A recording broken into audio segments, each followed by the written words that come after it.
Hello students, welcome to city online classes. आज हम जो पढ़ने वाले हैं वो है हमारा लेक्चर नंबर 4 एथिकल थ्योरीज।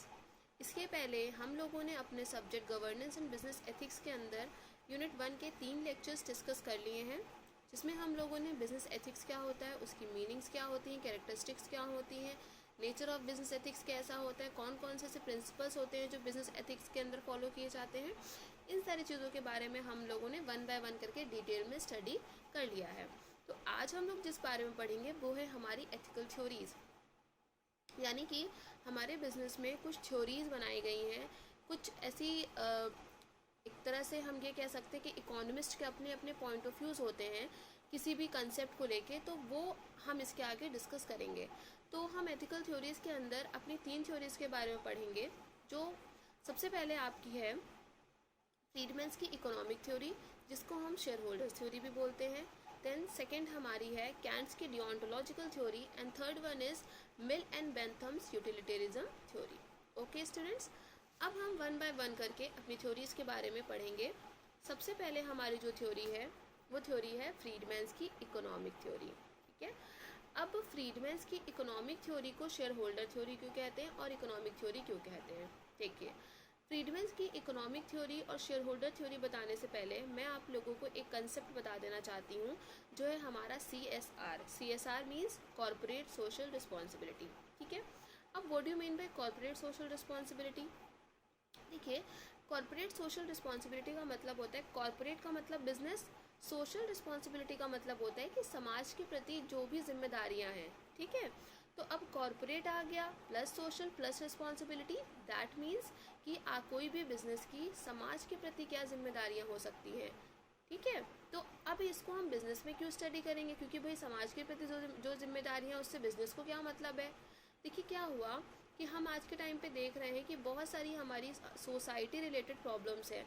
तो गवर्नमेंट ने क्या किया, एक रूल इम्प्लीमेंट किया जिसको हम क्या बोलते हैं CSR। CSR के अंदर गवर्नमेंट ने ये चीज़ बोली, कुछ क्राइटेरिया को फिक्स किया, जिसके अंदर ये बताया कि जो कंपनीज इन क्राइटेरिया को फुलफिल करती हैं उनको CSR की एक्टिविटीज़ में पार्ट लेना कंपलसरी है। ठीक, अब CSR की एक्टिविटीज़ कौन कौन सी होती हैं, मतलब अगर कोई भी शेयर होल्डर्स आपका पैसा इन्वेस्ट करता है, अगर आपका पैसा खर्च करता है CSR की एक्टिविटीज़ में, तो कौन कौन सी एक्टिविटीज़ हो सकती हैं।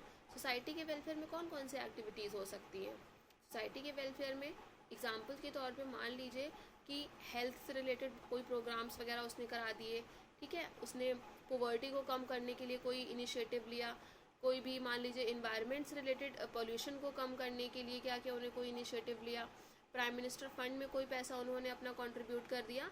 ठीक है, तो इस टाइप की क्या है, डिफरेंट डिफरेंट चीज़ें होती हैं जो हमारे सोसाइटी बेनिफिट में आती हैं, और कंपनीज को इन सारी रिस्पॉन्सिबिलिटीज़ को पूरा करना पड़ता है। ठीक, तो ये हम बोलते हैं क्या, कॉर्पोरेट सोशल रिस्पॉन्सिबिलिटी। अब यहाँ पे फ्रीडमैन्स को अब मैं समझाती हूँ कि इकोनॉमिक थ्योरी का क्या मतलब है। देखिए, इकोनॉमिक का मतलब क्या होता है बिजनेस जब हम पढ़ते हैं, जो मॉनेटरी टर्म में हम किसी भी चीज़ को कंसिडर करते हैं ना। जैसे कि मैंने आप बताया 2 तरह की हमारी एक्टिविटीज़ होती है, एक एक्टिविटी होती है इकोनॉमिक एक्टिविटी, एक होती है नॉन इकोनॉमिक एक्टिविटी। अगर कोई टीचर किसी कॉलेज में जा करके पढ़ाता है तो वो एक इकोनॉमिक एक्टिविटी, क्यों, क्योंकि उसके बदले में वो क्या करेगा, कुछ पैसा अर्न करेगा। बट अगर वही टीचर अपने घर में किसी को पढ़ाता है, फ्री में पढ़ाता है, तो वो क्या है, वो एक नॉन इकोनॉमिक एक्टिविटी है, क्योंकि वहाँ पे वो क्या करेगा, वहाँ पे वो पैसा नहीं कमा रहा है, वहाँ पे वो क्या कर रहा है, अपने घर में वो क्या कर रहा है, पढ़ा रहा है, जस्ट टीच कर रहा है। ठीक है, अब यही चीज़ यहाँ पे बोली जा रही है कि जो इकोनॉमिक थ्योरी का मतलब है कि यहाँ पे सोसाइटी के पॉइंट ऑफ व्यू से ना देखा जाए, यहाँ पे अपने खुद के बिजनेस के लिए सोचा जाए। ठीक, दूसरी बात कही जा रही है share holders theory. Share holders theory क्यों कही जा रही है, अब देखिए, जैसे क्या होता है बिजनेस में मोस्ट ऑफ द जो पैसा होता है वो शेयर होल्डर्स का इन्वेस्ट होता है। तो फ्रीडमैन्स का कहना ये था कि जो भी पैसा शेयर होल्डर्स का इन्वेस्ट है उसको आप सोसाइटी के बेनिफिट में मत लगाइए, उसको सोसाइटी के लिए यूज़ करने का क्या मतलब है, आप उस पैसे को क्या करिए, अपने बिजनेस में लगाइए, अपने बिजनेस का प्रॉफिट जनरेट करिए। ओके, तो ये एक नॉर्मल सा ओवरव्यू दिया मैंने आपको कि इकोनॉमिक थ्योरी क्या कहती है। नाउ अब इसके बारे में हम लोग थोड़ा सा रीड करते हैं। A summary of Milton's Friedman main points. चलिए, Friedman argues against the concept of social responsibility. सबसे पहली चीज़ तो यहाँ पे एक चीज़ ध्यान रखिएगा, इन्होंने सोशल रिस्पॉन्सिबिलिटी जस्ट अगेंस्ट ये थ्योरी दी थी, यानी कि इन्होंने बोला था कि मैं सोशल रिस्पॉन्सिबिलिटी के खिलाफ हूँ। Friedman argues that a businessman who act responsibly by cutting the price of the firm's product to prevent inflation, or by making expenditures to reduce pollution, or by hiring the hardcore unemployed, according to Friedman, is spending the shareholders' money for social interest. ठीक, ये कह रहे हैं, इनका कहना था कि जो बिजनेसमैन एज अ रिस्पॉन्सिबली तौर पे एक्ट करते हैं, किन चीज़ों को करके, इन्फ्लेशन को प्रिवेंट करने के लिए, फर्म के प्रोडक्ट के प्राइस को कट कर देना, एक्सपेंडिचर बढ़ा देना पोल्यूशन को कम करने के लिए, और बहुत सारे अनएम्प्लॉयड लोगों को क्या कर लेना, हायर कर लेना। ठीक है, तो ये कहीं ना कहीं ये सारी चीज़ें क्या होती हैं, एक सोशल इंटरेस्ट में जाती हैं। अब आगे पढ़ते हैं। Friedman further his argument with this assertion, there is one and only social responsibility of business to use its resources and engage in activities designed to increase its profit. यानी कि इनका कहना है कि there is one and only social responsibility of business, मतलब किसी भी business की सिर्फ एक ही रिस्पॉन्सिबिलिटी होती है, वो होती है कि वो अपने कोई भी बिजनेस अपने रिसोर्सेज को किस चीज़ में लगाए, ऐसी एक्टिविटीज़ में लगाए जिससे कि उसके बिजनेस का प्रॉफिट क्या हो सके, इंक्रीज हो सके, बढ़ सके। ठीक, there is only one and social responsibility of business to use its resources and engage in activities designed to increase its profits so long as it stays within the rules of game, which is to say engages in open and free competition without deception or fraud. इनका कहना था कि आप अपने पैसे को इन सारी चीज़ों में लगाओ बट विदाउट एनी फ्रॉड, मतलब ये नहीं कि आप क्या करो, अपने प्रॉफिट को जनरेट करने के लिए कोई भी गलत चीज़ें करो, कोई भी फ्रॉड करो, नहीं, आप कंपटीशन में फ्रीली रहो, लेकिन आप क्या करो, अपने जो भी बिजनेस का पैसा है उसको आप इन चीज़ों में लगाओ जिससे कि आपकी जो बिजनेस की एक्टिविटीज़ ऐसी हों जिससे कि आपकी फर्म का क्या हो, प्रॉफिट इंक्रीज हो सके। ओके, तो इन शॉर्ट अगर हम बात करते हैं तो फ्रीडमैन का कहना सिंपल तौर पे यही था कि भाई शेयर होल्डर का पैसा लग रहा है बिजनेस में, उसको शेयर होल्डर्स के पॉइंट ऑफ व्यू से खर्च करिए, ना कि उसको सोसाइटी के पॉइंट ऑफ व्यू से खर्च करिए। पर सीएसआर के अंदर जो हमारी कंपनीज़ हैं उनके लिए रूल है कि भाई उनको सीएसआर में अपना कंट्रीब्यूशन करना है, तो ये क्या थे, ये जस्ट उसके खिलाफ थे। अब इनके पॉइंट ऑफ व्यू रखने से कुछ चेंज नहीं हुआ, इन्होंने बस क्या किया, अपना एक पॉइंट ऑफ व्यू रखा, इनकी थ्योरी को बहुत क्रिटिसाइज भी किया गया था, तो बहुत सारी चीज़ें थी। ओके, तो ये हमारी क्या है, ये हमारी फ्रीडमैन्स की इकोनॉमिक थ्योरी है। चलिए, आप लोग को आई होप समझ में आया होगा। अब हम लोग अपनी नेक्स्ट थ्योरी की बात करेंगे जो कि हमारी है कैंट्स डिओंटोलॉजिकल थ्योरी। ठीक है, अब देखिए कैंट्स डिओंटोलॉजिकल थ्योरी में सबसे पहले बता दूं, ये थ्योरी दी किसने थी, कैंट्स ने, इसीलिए इस थ्योरी को हम कैंट्स की डिओंटोलॉजिकल थ्योरी भी कहते हैं। अब डिओंटोलॉजिकल वर्ड सुनने में थोड़ा सा टफ लग रहा होगा बट इसका मीनिंग बहुत मुश्किल नहीं है। डिओंटोलॉजिकल का देखिए मतलब होता है कि जब भी कोई पर्सन अपनी मॉरल्स को अपनी अपनी जो उसकी ऑब्लिगेशंस हैं, उसकी जो ड्यूटीज़ हैं, जब वो उनको पूरी ईमानदारी के साथ पूरा करता है तो उसको हम डिओंटोलॉजी बोलते हैं। यानी कि जो कैंट की डिओंटोलॉजिकल थ्योरी है वो इसी से रिलेटेड है। ठीक है, चलिए द टर्म, अब यहाँ पे जो ये ब्लैक ब्लैक है यहाँ पे डिओंटोलॉजी लिखा हुआ है। The term deontology comes from a Greek word. चलिए इस लाइन को हम छोड़ देते हैं, ये थोड़ा सा हो गया, आगे पढ़ते हैं। The theory of deontology states that we are morally obligated to act in accordance with a certain set of principles and rules regardless of outcome। ठीक है, अब यहाँ पे डिओंटोलॉजी थ्योरी क्या कहती है, डिओंटोलॉजी का मतलब क्या बताया मैंने आप लोगों को, जहाँ पे क्या होता है कि कोई भी पर्सन को अपनी मॉरल्स और ड्यूटीज़, अपने ऑब्लिगेशंस को फुलफिल करना होता है, यानी कि पूरे ईमानदारी के साथ। ठीक, तो डिओंटोलॉजी थ्योरी कहती है कि हम लोगों को कोई भी काम ऐसा करना है, हमें ऐसे रास्ते पे चलना है जो सही का रास्ता हो, जो सही चीज़ें हो, उसका आउटकम कैसा होना चाहिए उससे हमको कोई फ़र्क नहीं पड़ता है।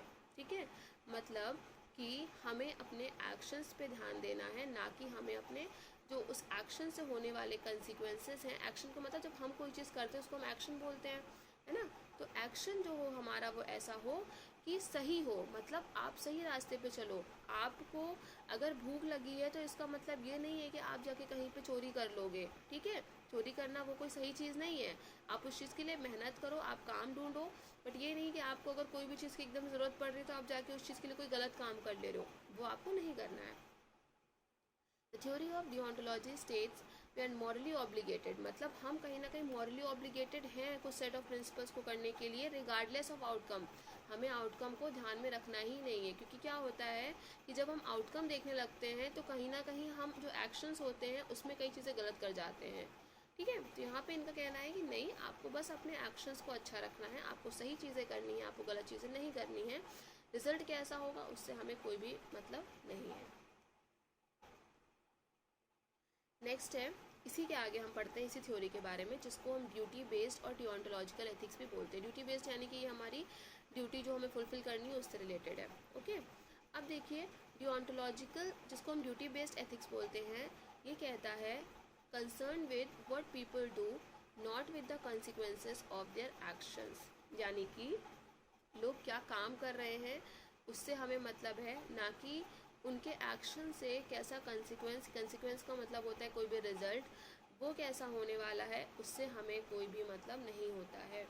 जैसे कि इसका एग्जांपल मैंने आप लोगों को बताया, अभी मैं फिर से बता दे रही हूँ कि एक कोई चोर है, ठीक है, वो अगर चोरी करता है, किस लिए चोरी करता है, क्योंकि उसके घर वाले भूखे हैं, तो वो जाके कहीं से कुछ चोरी करके ले आता है उन लोगों के लिए। तो भले उनके घर वालों को उस चीज़ से भलाई हो रही, उनका पेट भर रहा हो, लेकिन ये गलत है, ये बिल्कुल भी सही नहीं माना जाएगा, उसका एक्शन जो है वो टोटली रॉन्ग है, ठीक है। यहाँ पे इस चीज़ को समझाया जा रहा है।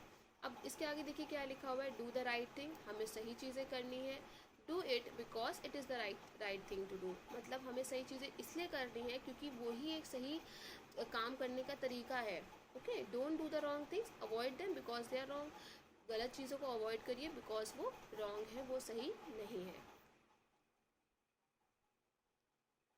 Under this form of ethics you can not justify an action by showing that it produced good consequences, मतलब आप यहाँ पे इस थ्योरी के अंदर आप अपने एक्शंस को जस्टिफाई नहीं कर सकते हो। मतलब आप अगर कोई गलत काम कर दें और आप उसको कहें कि अरे मैंने तो ये किसी की भलाई के लिए किया था, तो यहाँ पे वो चीज़ें बिल्कुल भी अलाउ नहीं है, बिल्कुल भी वो चीज़ें यहाँ पे जस्टिफाई नहीं हो सकती हैं, okay. Which is why it's sometimes called non consequentialist, इसीलिए इस थ्योरी को समटाइम हम नॉन कंसिक्वेंशलिस्ट बोलते हैं, क्योंकि इसका कंसिक्वेंसेस से कोई भी मतलब नहीं होता है। इसका सीधा सीधा मतलब होता है किसी भी पर्सन के एक्शन से, कोई भी पर्सन उस चीज़ को लेके किस तरह से काम कर रहा है, ठीक है, उससे रिलेटेड होता है ये। The word deontological comes from the Greek word deon, जो हमारा डिओन्टोलॉजिकल वर्ड आया है ये डिओन वर्ड से आया है, जिसका मतलब है ड्यूटी। देखिए यही हमारी पहली लाइन है जो वहाँ पे थोड़ा सा ब्लैक हो गई थी, जो हमें दिख नहीं रही थी, यानी कि डिओन्टोलॉजिकल ग्रीक वर्ड डिओन से बना है, जिसका मतलब क्या होता है ड्यूटी। ड्यूटी का मतलब क्या है कि भाई हमारी कोई ड्यूटी है तो हमें उसको पूरा करना है। Duty based ethics teaches that some acts are right or wrong because of the sort of things they are and people have a duty to act accordingly, ठीक है। ड्यूटी बेस्ड एथिक्स क्या टीच करता है कि कुछ चीज़ें गलत हैं और कुछ चीज़ें सही हैं, क्योंकि उन चीज़ों को वैसा ही बनाया है, नेचर ने उन चीज़ों को उस तरह से रखा है कि वो चीज़ें सही और गलत है।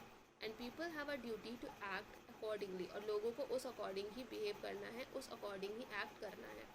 रिगार्डलेस ऑफ द गुड और bad consequences that may be produced, regardless यानी कि उसके कंसिक्वेंसेस के क्या मतलब क्या उसका रिजल्ट आ सकता है, अच्छा रिजल्ट आ सकता है, बुरा रिजल्ट आ सकता है, कैसा भी रिजल्ट आए उससे आप लोगों को कोई भी फर्क नहीं पड़ना चाहिए, okay.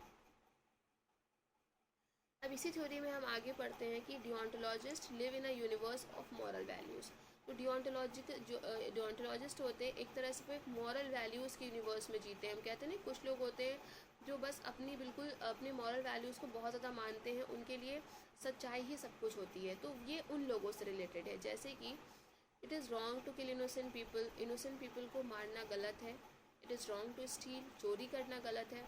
It is wrong to tell lies, झूठ बोलना गलत है। और it is right to keep promise, और किसी से किया हुआ प्रॉमिस उसको पूरा करना ये अच्छा है, ये सही है, ओके।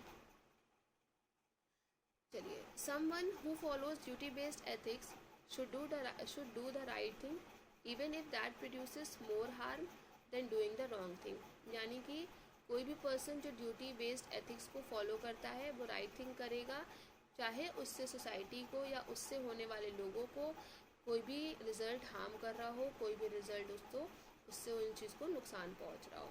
ठीक, people have a duty to do the right thing even if it produces a bad. Same चीज़ बोली जा रही है कि लोगों की ड्यूटी है सही चीज़ें करना, उससे बैड रिजल्ट आ रहा है, कोई भी उससे फ़र्क नहीं पड़ता। इफ़ वी कंपेयर डिओंटोलॉजिस्ट विद कंसिक्वेंशलिस्ट, अगर हम डिओंटोलॉजिस्ट को कंसिक्वेंशलिस्ट का मतलब होता है कि जिस चीज़ का हम रिजल्ट देखते हैं, जैसे कि डिओंटोलॉजी में हम रिजल्ट नहीं देख रहे हैं, बट कंसिक्वेंशलिस्ट जस्ट अपोजिट है जहाँ पे हम रिजल्ट देखते हैं। जब हम उसको कंपेयर करते हैं तो we can see that consequentialist begin by considering what things are good and identify right actions as the one that produce the maximum of those good things। वहाँ पे जस्ट इसके अपोजिट बात की जा रही है, अभी इसके बारे में हम आगे डिस्कस करेंगे। Deontologists appear to do it the other way around। They first consider what actions are and proceed from there। So a person is doing something good if you are doing a morally, मतलब अगर आप कोई right action ले रहे हो तो वो सही है, और अगर कोई आप राइट एक्शन नहीं ले रहे हो तो वो गलत है। ओके, तो ये हमारी सेकेंड थ्योरी थी जो डिओंटोलॉजिकल थ्योरी थी। ठीक है, जिसके बारे में मैंने आप लोग को काफ़ी डिटेल में और अच्छे से बताया है। आई होप आप लोग को समझ में आया होगा। ठीक, अब चलिए हम लोग अपनी नेक्स्ट थ्योरी की बात करते हैं। नेक्स्ट थ्योरी हमारी है मिल एंड बेंथम्स यूटिलिटेरियनिज्म थ्योरी। अब यूटिलिटेरियनिज्म थ्योरी क्या कहती है? ये थ्योरी ना जो हम लोगों ने डिओंटोलॉजिकल थ्योरी पढ़ी है, जस्ट इसके अपोजिट थ्योरी है। यूटिलिटेरिज्म थ्योरी कहती है कि पहली चीज़ तो जैसे कि वहाँ पे जो डिओंटोलॉजिकल में हम लोग क्या पढ़ते थे कि हमें अपने एक्शंस पे ध्यान देना है, ये थ्योरी कहती है हमें अपने एक्शंस पे ध्यान नहीं देना है, हमें अपने कंसिक्वेंसेस पे ध्यान देना है। मतलब अगर आप कोई काम गलत तरीके से कर रहे हो, कोई गलत काम भी कर रहे हो, बट उसकी वजह से सोसाइटी को बेनिफिट होता है, ज़्यादा से ज़्यादा लोगों पे एक अच्छा असर पड़ता है, तो उसके कंसिक्वेंसेस को हम अच्छा मानेंगे, तो वो चीज़ हमारे लिए सही है। तब वहाँ पे आपके एक्शंस को नहीं देखा जाएगा, आपके कंसिक्वेंसेस को देखा जाएगा। ठीक, ये थ्योरी जस्ट उसके एकदम अपोजिट है। This considers the consequences that is result or outcome of an action in determine as to whether such action is ethical or not। यानी कि क्या कह रहा है कि रिजल्ट और आउटकम देखना है, आपका एक्शन कैसा भी हो, चाहे वो एथिकल हो चाहे ना हो, उससे कोई भी हमें मतलब नहीं है, आपका रिजल्ट यहाँ पे अच्छा होना चाहिए। मतलब कि भाई चोर ने चोरी की है घर वालों का पेट भरने के लिए तो सही है, क्यों? क्योंकि घर वाले भूखे थे और घर वालों को क्या है, अब घर वालों को खाना खिलाना है ना, वो उनको कुछ हो जाएगा, तो ये कह रहे हैं कि ठीक है, वो उसमें गलत चीज़ें नहीं है। ठीक है, तो ये इनका पॉइंट ऑफ व्यू था। Utilitarianism is a normative ethics, a tradition stemming from the 18th and 19th century. ये जो हमारे यूटिलिटेरिज्म जो एथिक्स थी, ये 18th से 19th सेंचुरी के बीच में इंग्लिश फिलोसफर्स थे, हमारे economist Jeremy Bentham and John Stuart Mill. ठीक है, जिसको हम क्या बोलते हैं, बेंथम एंड मिल्स की थ्योरी इसीलिए बोलते हैं। इन्होंने बोला according to which an action is right if it tends to promote happiness. कोई भी एक्शन राइट है अगर आप क्या करते हो, उससे एक हैप्पीनेस को प्रमोट करते हो, एक खुशहाली को लेकर के आते हो। And wrong if it tends to produce the reverse of happiness. और गलत तब है जब आप क्या करते हो, जस्ट हैप्पीनेस के रिवर्स काम करते हो, यानी कि आप कोई एक्शन तो ले रहे हो बट उससे सोसाइटी का लॉस हो रहा है, उससे हमारी सोसाइटी को हार्म हो रहा है, तो आपका एक्शन भी गलत माना जाएगा। Not just the happiness of the performer of the action but also that of everyone affected by it. ठीक है, सिर्फ जो परफॉर्मर है उससे नहीं, इवन जो लोग उससे इफेक्ट हो रहे हैं वो सारे ही लोग इसमें आएंगे। Such a theory is in opposition to egoism. ये थ्योरी हमारी ईगोइज्म के अपोजिट है। ईगोइज्म मतलब डिओंटोलॉजिकल थ्योरी। द व्यू, अभी ईगोइज्म थ्योरी क्या कहती है, the view that a person should pursue his own self interest. Egoism में कोई भी पर्सन अपने खुद के बारे में सोचता है, अपने खुद के इंटरेस्ट के बारे में सोचता है, even at the expense of others, यानी कि दूसरों का नुकसान करके भी वो पर्सन क्या कर रहा है, अपने खुद के बारे में ही सोच रहा है। And do any ethical theory that regards some act or type of act as right और wrong independently of their consequences. ठीक है, सो जस्ट इसका अपोजिट हम लोगों ने 3 थ्योरी के बारे में डिस्कस किया। पहली शेयर होल्डर्स थ्योरी थी, जो कि क्या बताती है कि जो कि just exam corporate social responsibility के अपोजिट थी। ये थ्योरी हमारी दी थी फ्रीडमैन ने। सेकेंड थ्योरी हमारी डिओंटोलॉजिकल थ्योरी है, जो थ्योरी कहती है कि हमें सच के रास्ते पे चलना है, हमें अपने एक्शंस को देखना है, कंसिक्वेंसेस को नहीं देखना है। कैंट ने ये थ्योरी दी थी। थर्ड थ्योरी हमारी है यूटिलिटेरियनिज्म थ्योरी, इसको हम टेलियोलॉजिकल थ्योरी भी बोलते हैं। ये थ्योरी हमारी मिल्स एंड बेंथम ने दी थी। इनका पॉइंट ऑफ व्यू था कि हमें एक्शंस पे ना ध्यान देकर के कंसिक्वेंसेस पे ध्यान देना है। ओके, तो ये हमारी 3 एथिकल थ्योरीज थी। आप लोग को समझ में आई होंगी। ठीक है, इसको अच्छे से पढ़ लीजिएगा। बाकी हम लोग अपने नेक्स्ट क्लास में मिलते हैं नेक्स्ट टॉपिक के साथ। Okay, take care all and thank you.